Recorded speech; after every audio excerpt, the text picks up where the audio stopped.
اب وہ شعرا آفاق آیات آ رہی ہیں جن کی وجہ سے اس سورت کا نام بھی سورہ النحل ہے. میں نے اس کے تعارف میں بتایا تھا النحل کہتے ہیں شہد کی مکھی کو. یونیک اللہ تعالیٰ کی کریشن کا ایک شاہکار ہے.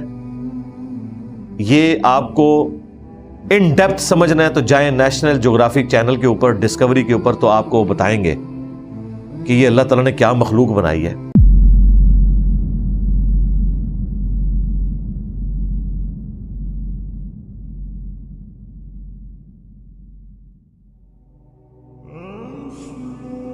وَأَوْحَى رَبُّكَ إِلَى النَّحْلِ، اور تیرے رب نے شہد کی مکھی کو یہ وحی کی، الہام کر دیا، اس کی نیچر میں یہ چیز ڈال دی.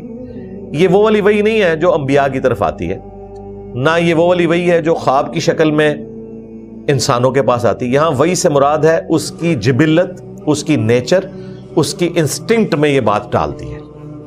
اسے خود نہیں پتا کہ میرے اندر یہ کوالٹی موجود ہے، بس وہ اس نیچر کو فالو کر رہی ہے. جس طرح آپ بکری کے سامنے تازہ قیمہ ڈال دینا، وہ اس کی طرف دیکھے گی نہیں. کیوں؟ اس کی نیچر میں ہے کہ یہ میری خوراک ہی نہیں. اور آپ پیاری سی سبزی کاٹ کے خوبصورت مدری چینل کو دیکھ کے کھیرا صحیح طریقے سے کاٹ کے کسی ببر شیر کے سامنے ڈال دیں تو وہ کھیرا نہیں اٹھائے گا، آپ کو ہی اٹھائے گا، کیونکہ اس کی انسٹنکٹ اور جبلت میں ہے. یہ اللہ نے اس کی نیچر کے اندر ڈال دیا ہے کہ اسے کوئی اٹریکشن نہیں اس کے اندر. اسے پتا نہیں ہے یہ بات، یہ ذہن میں رکھیے گا. اب مجھے بتائیں جن جانوروں کو یہ پتہ ہی نہیں کہ ان کے اندر کیا کیا کوالٹیز ہیں، تو ان کوالٹیز کے خالق تو وہ نہیں ہو سکتے. جس کروکوڈائل کو یہ پتہ ہی نہیں ہے کہ میں 3000 پاؤنڈ کی فورس کے ساتھ جبڑے بند کر سکتا ہوں، لیکن کھولنے میں میرے مسلز اتنے کمزور ہیں کہ ایک ٹیپ بھی لپیٹ دینا وہ کھول نہیں سکتا. 3000 پاؤنڈ ہڈی بھی رکھے نا تو وہ اس کے چورا چورا ہو جائے. 3000 پاؤنڈ کا مطلب یہ ہے کہ 1500 کلو وزن، 1.5 ٹن وزن اگر آپ کہیں پھینکیں نا تو اس طاقت سے وہ جبڑے بند کرتا ہے. اس کے جبڑوں کو بند ہونے سے کوئی روک نہیں سکتا. کوئی لویا بیچ میں رکھے اور وہ بھی چھوٹی موٹی سلاخ ہوئی تو وہ بھی ٹیڑھی ہو جائے گی. لیکن کیسی کمزوری ہے کہ جب وہ بند کر لینا جبڑے، اور آپ نے دیکھا وہ نیشنل جغرافک میں اور ڈسکوری پہ وہ فوراً ٹیپ لپیٹتے ہیں. ٹیپ کی کتنی طاقت ہوتی ہے، کھول نہیں سکتا. جس کروکوڈائل کو یہ پتہ ہی نہیں ہے کہ یہ تو میرے اندر طاقت ہے، یہ نہیں ہے، تو ان تمام کوالٹیز کا پیدا کرنے والا تو وہ خود نہیں ہے، اسے تو ملی ہوئی ہے. شہد کی مکھی کو بھی اللہ تعالیٰ نے ایک کوالٹی دی، اس کی جبلت میں رکھا. کیا؟ ان اتخذی من الجبال بیوتا، کہ تو پہاڑوں میں اونچی جگہوں کے اوپر جا کے گھر بنا. ومن الشجر، اور درختوں میں. آپ ذرا ایمیزون کے جنگلوں میں بڑے بڑے درخت، لوگ اوپر چڑھتے ہیں، کتنا کتنا شہد اتارتے ہیں، اور وہ کتنے ٹرینڈ لوگ ہیں جو اوپر چڑھتے ہیں، پتوں کو آگ لگاتے ہیں، مکھیوں کو سائڈ پہ کرتے ہیں. آپ جا کے یوٹیوب کے اوپر ویڈیوز دیکھیں. وَمِمَّا يَعْرِشُونَ، اور جتنی بھی چھتیں ہیں جو انسانوں کی بنائی ہوئی بھی بلڈنگز ہیں، ان میں جو اونچی جگہیں ہیں ان پہ جا کے تم اپنے چھتے بناؤ. یہ اللہ نے کہا کہ میں نے اسے وہی کر دیا، اس کی انسٹنکٹ میں ڈال دیا، اس کی جبلت میں، اس کی نیچر کا حصہ بنا دیا. وہ وہیں پہ جا کے اونچی جگہوں پہ جا کے بنائے گی. ابھی تو یہ ذکر ہو رہا ہے، آپ ذرا گورا صاحب کی چینلز، کاش یہ اجمیشی والوں کا ہوتا، نیشنل جغرافک اور ڈسکوری جو ہے وہ بغداشی والوں کا، تو ہم بھی فخر کر سکتے. یہ تو اپنے مرید ہی جلا کے راکھ کرتے رہے، انہوں نے اتنی محنت کی. آپ جا کے ان چینلز پہ دیکھیں، پرندوں کی سینکڑوں اقسام ہیں، اور جس طرح وہ گھونسلے بناتے ہیں، ایک ایک تنکے کو وہ جس طرح پروتے ہیں، جس طرح آپ یہ سویٹرز اپنا بنا رہے ہوتے ہیں نا، ایک ایک چیز وہ کرتے ہیں، کئی کئی دن کئی کئی مہینے لگا کے وہ گھونسلے بناتے ہیں. تو کسی انسان نے تو ان کو نہیں سکھایا، ان کی جبلت میں اللہ نے ڈال دی ہے. اور جو چیز ان کی کمزوری تھی وہ اللہ نے بائی نیچر دور کر دی ہے.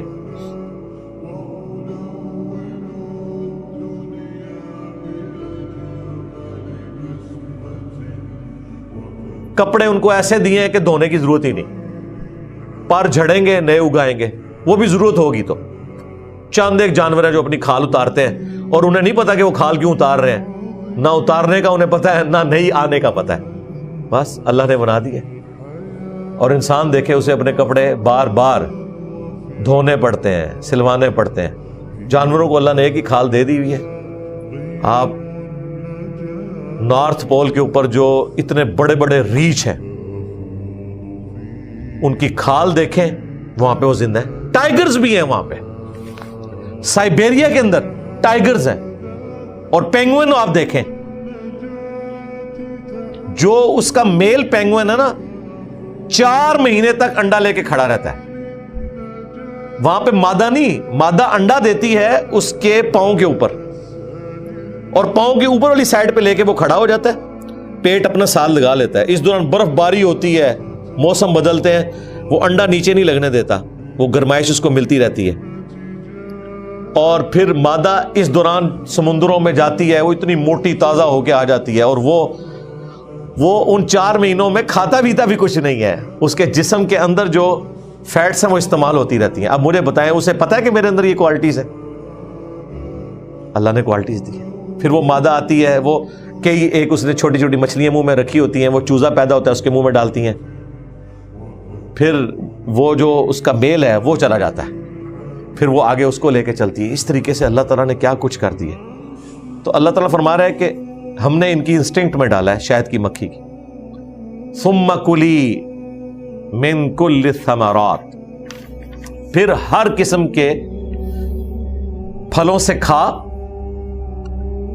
فَاسْلُكِي سُبُلَ رَبِّكِ ذُلُولًا، اور پھر اپنے رب کی جو نرم کردہ آسان راہیں ہیں ان پر چل۔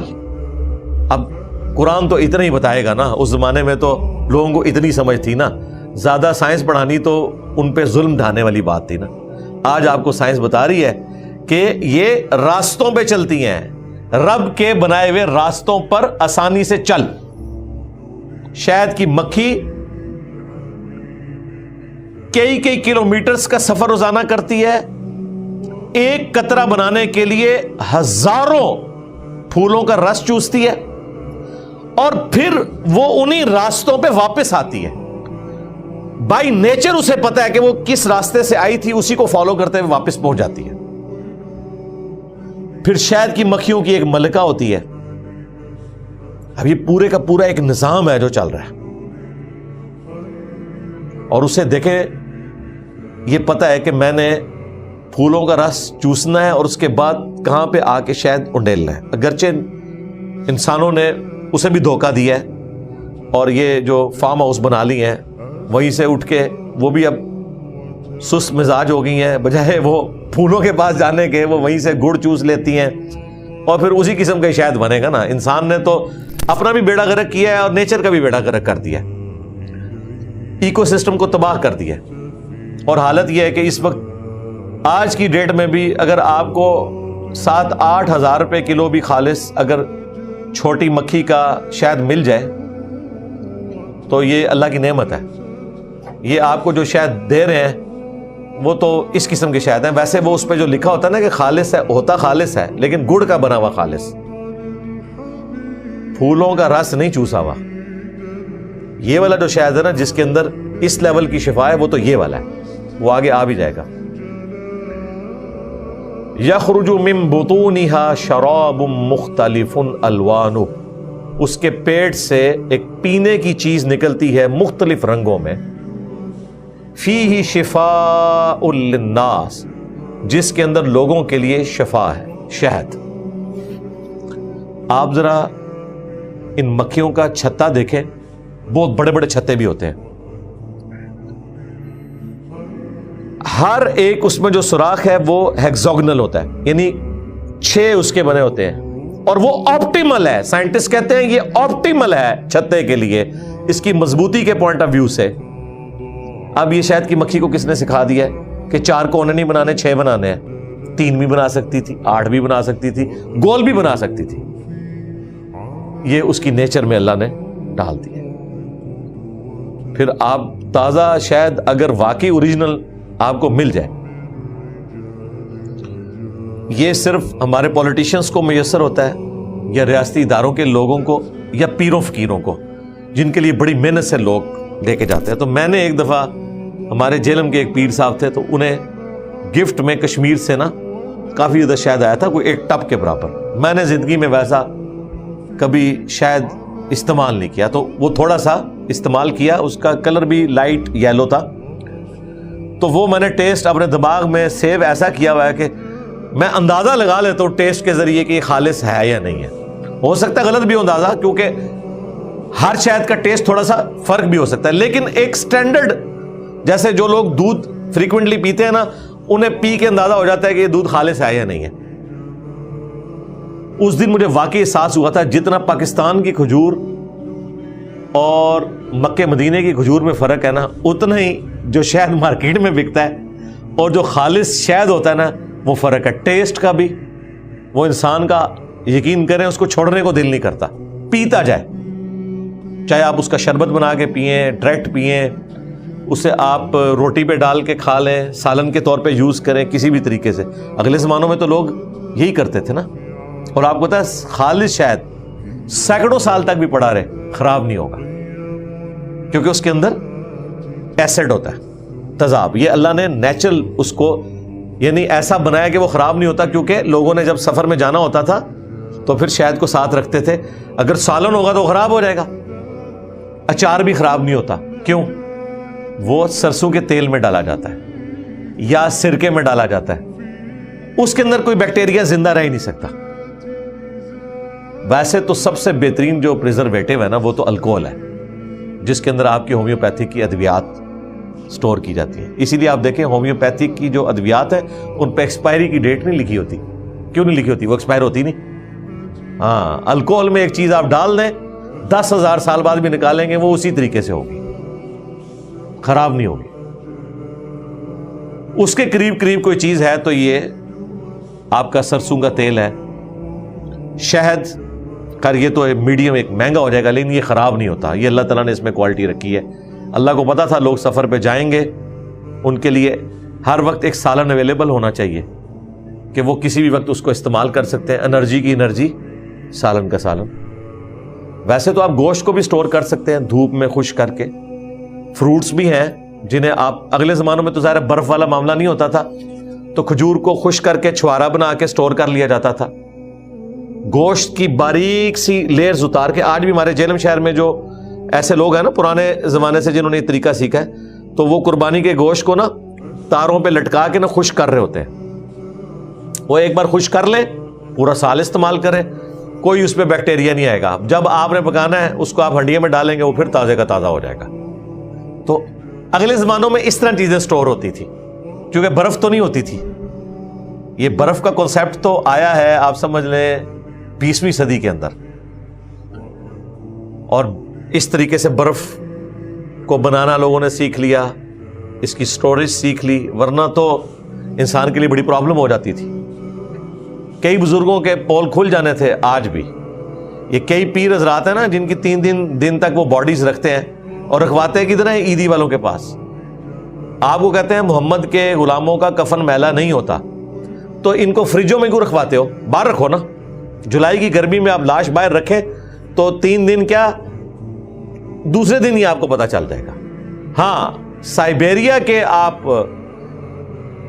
وہاں پہ برفانی علاقے میں لے جائیں, 1000 سال بھی لاش پڑی رہے, اگر اسے کوئی درندہ نہیں کھا رہا نا, لاش کو کچھ نہیں ہونا, کیونکہ وہ سٹور ہوئی بھی ہے برف کی فارم میں.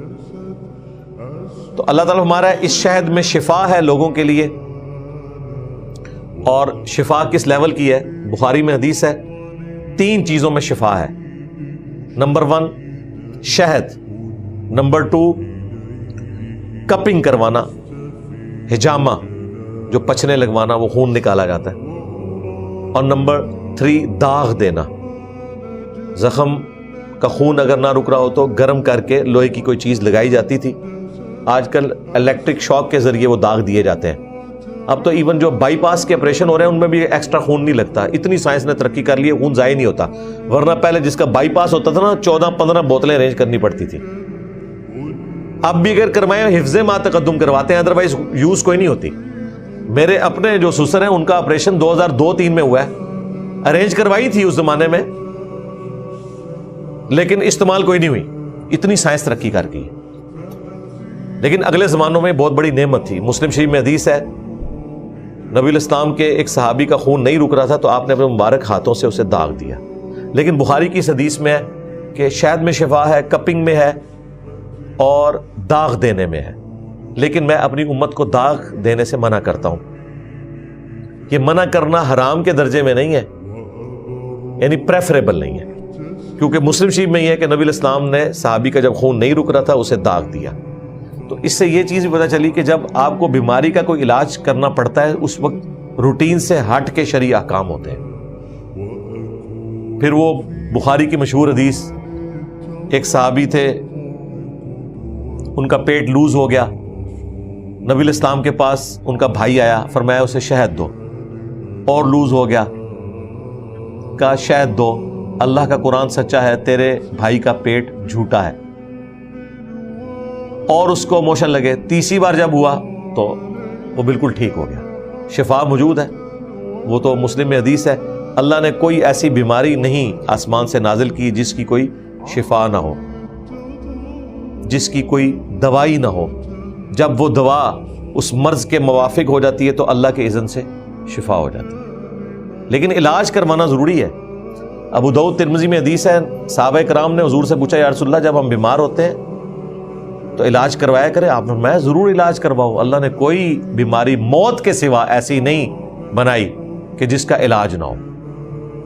یہاں لوگ فخر محسوس کرتے ہیں کہ علاج کرانے کی ضرورت نہیں، کہتے جو بزرگ سن کیڑے پے سن، تھلے کو کیڑا ڈگتا سی پھر اتنے رکھ لیتے سن، بڑے پیڑے سن، بڑے گندے سن، ترکے سن۔ استغفر اللہ، یہ جھوٹ ہے۔ اس طرح کا جھوٹ انہوں نے پیغمبروں کے بارے میں بھی مشہور کیا ہوا ہے کہ جی پیغمبروں کے ساتھ بھی ایسا معاملہ تھا، بالکل جھوٹ ہے۔ یہ سب کے سب جعلی واقعات ہیں۔ اللہ تعالیٰ نے پیغمبروں کو تکلیفوں سے ضرور آزمایا، لیکن یہ کہ وہ خود اپنے اوپر تکلیف کو طاری کریں، بالکل نبی الاسلام کی یہ تعلیمات نہیں ہیں۔ آپ تو بیماریوں کا علاج بھی کرواتے تھے، جھاڑ پھونک بھی، ایون مسلم شریف میں حدیث ہے اپنے زمانے جاہلیت کے دم بھی مجھ پر پیش کرو، اگر ان میں شرکی الفاظ نہیں تو ان سے اسی طریقے سے علاج کرتے رہو۔ پھر مسلم شریف میں ایک اور حدیث ہے، اگر تم میں سے کوئی اپنے بھائی کو نفع پہنچا سکتا ہے علاج کے ذریعے تو وہ ضرور پہنچائے۔ اس کے لیے قرآن و سنت کا علاج ہونا بھی ضروری نہیں ہے، جھاڑ پھونک کے لیے کوئی بھی آپ علاج کروا سکتے ہیں، شرط یہ ہے کہ اس میں شرکی الفاظ نہ ہو۔ ویسے تو شرکی الفاظ کے ساتھ بھی علاج ہو رہا ہے، جیزس کرائسٹ کے نام کے اوپر ہانٹنگ پروگرام آپ ڈسکوری پہ دیکھیں، وہ جنات بھی لوگوں کے نکال دیتے ہیں، لیکن اس شفا ہونے کا مطلب یہ نہیں کہ اللہ تعالیٰ اس کے ساتھ راضی ہے۔ وہ تو ظاہر اللہ نے ایک نیچرل پروسیس رکھا ہوا ہے، وہ تو اولاد میاں بیوی کے جائز تعلق سے بھی پیدا ہو جائے گی اور آؤٹ آف ویڈ لاک بھی پیدا ہو جائے گی، ایک اللہ نے نیچرل پروسیس رکھا ہوا ہے، لیکن فرق اس میں ہوگا۔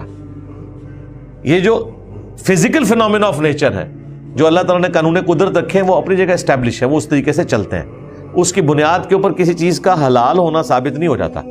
اگلے دن ہمارے لائیو سیشن میں ایک بھائی آئے تھے تو ہندو، وہ کہہ رہے تھے کہ جی یہاں تو ہندو بھی علاج کر دیتے ہیں جنات کا، مسلمان بھی کرتے ہیں، کرسچنز بھی کرتے ہیں، تو بتائیں اب کون سا دھرم درست ہے؟ میں نے کہا یار دھرم کا تو اسے تعلق ہی نہیں ہے، یہ تو طریقہ علاج ہے۔ پھر میں نے اس کو سمجھایا کہ مجھے بتاؤ کہ جب بائی پاس کا آپریشن ہوتا ہے، ایک ہندو اپنے زوم میں بھگوان کو یاد کر کے گرائنڈر چلائے، ایک مسلمان بسم اللہ پڑھ کے گرائنڈر چلائے، اور ایک کرسچن جو ہے ان دا نیم آف جیزس کرائسٹ چلائے، تو گرائنڈر نے تو چلنا ہے، علاج بھی ہونا ہے۔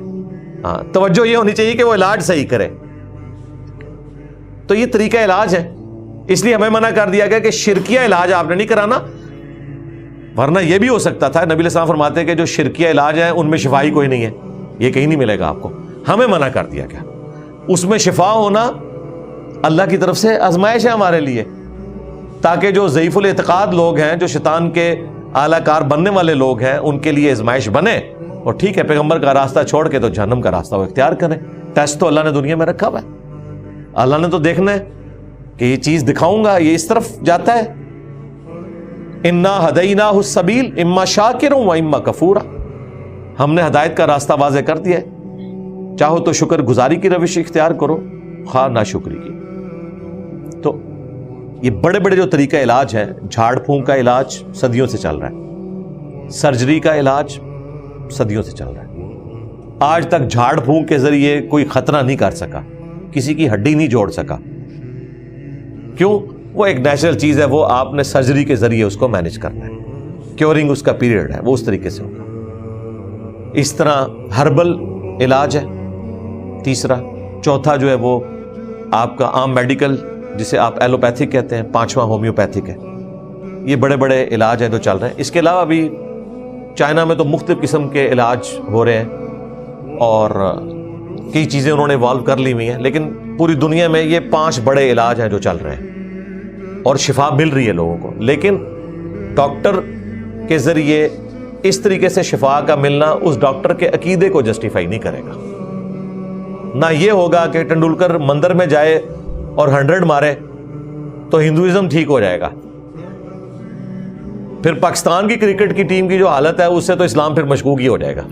ہاں ظاہر ہے اگر یہی دلیل بنائی ہوئی ہے تو. ہاں جہاں ایک ایک کھلاڑی 260 سکور مار دے، 200 چوٹ مارا سی نا روہت شرما نے، پوری ٹیم کو 200 چوٹ نہیں ہوتا. انضمام الحق پاویں 4 اور بھی تعویذ لٹکا لے.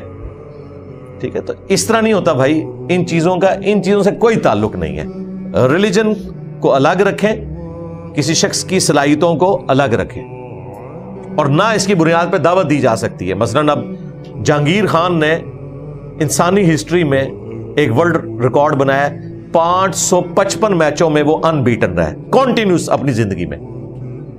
کوئی شخص کسی بھی فیلڈ میں 555 مقابلوں میں ان بیٹن نہیں رہا. 100 مقابلوں میں بھی نہیں رہا ہوگا. 555 تو بہت بڑا فگر ہے. تو اس کی وجہ سے ہم لوگوں کو یہ کہیں گے کہ جی جہانگیر خان جو کہ مسلمان ہے لہذا اسلام صحیح ریلیجن ہے، یہ کوئی دلیل نہیں ہے. یہ انسان کی ایفرٹ ہے، وہ پٹ کرے. اللہ تعالیٰ انسان کو ترقی کرواتا ہے. ان فی ذلک لآیۃ لقوم یتفکرون، بے شک اس میں نشانی ہے ان لوگوں کے لیے جو غور و تفکر کرتے ہیں. کس میں؟ جو شہد کی مکھی کو اللہ نے کوالٹیز دیں، اس کے شہد کے اندر کوالٹیز رکھیں، اس میں نشانی ہے.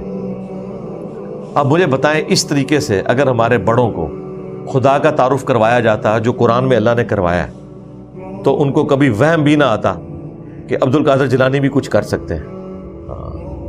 پھر انہوں نے ہمارے والی بات ہی کرنی تھی کہ بڑے سے بڑا انسان بھی ہو، انسان تو اپنا پیشاب بھی نہیں روک سکتا، کرنا کرانا تو چھوڑ دے بھائی. انسان تو ہر وقت اللہ کا محتاج ہے. اور ایک غذا اللہ نے ایسی رکھ دی ہے جس کے بغیر تو آپ 2 سے 3 منٹ بھی زندہ نہیں رہ سکتے. کون سی؟ آکسیجن، سانس. کہتے ہیں نا جی اگر مچھلی تیر سکتی ہے تو بزرگ کیوں نہیں تیر سکتے؟ بالکل تیرو. ہاں ہم تو تیار بیٹھے ہوئے کہ سارے بزرگ تیرے. ویل مچھلی 1.5 گھنٹے تک سانس روک سکتی ہے، 1.5 گھنٹے بعد وہ ایک دفعہ باہر نکلتی ہے. میں تو کہتا ہوں سارے بزرگان دین، سارے اولیاء کرام سمندر میں نہیں دریا میں چھلانگ مارے. 1.5 گھنٹے کی تو ضرورت نہیں بھائی، 5 منٹ بعد بھی نکالے تو انشاءاللہ تعالی ہم غائبانہ نماز جنازہ پڑھ رہے ہوں گے. 5 منٹ بھی نہیں کوئی سانس روک سکتا. یہ جتنے لوگ ہیں یہ پریکٹس سے 15-27 منٹ تک ابھی پہنچا ہے سب سے زیادہ جس نے روکا ہے پریکٹس سے. عام آدمی تو آپ خود تجربہ کر کے دیکھ لیں، ہم لوگ تو 1.5 منٹ بھی نہیں روک سکتے. انسان اتنا کمزور ہے. تو اللہ تعالیٰ ہمارا اس میں نشانیاں ہیں جو غور و تفکر کرتے ہیں.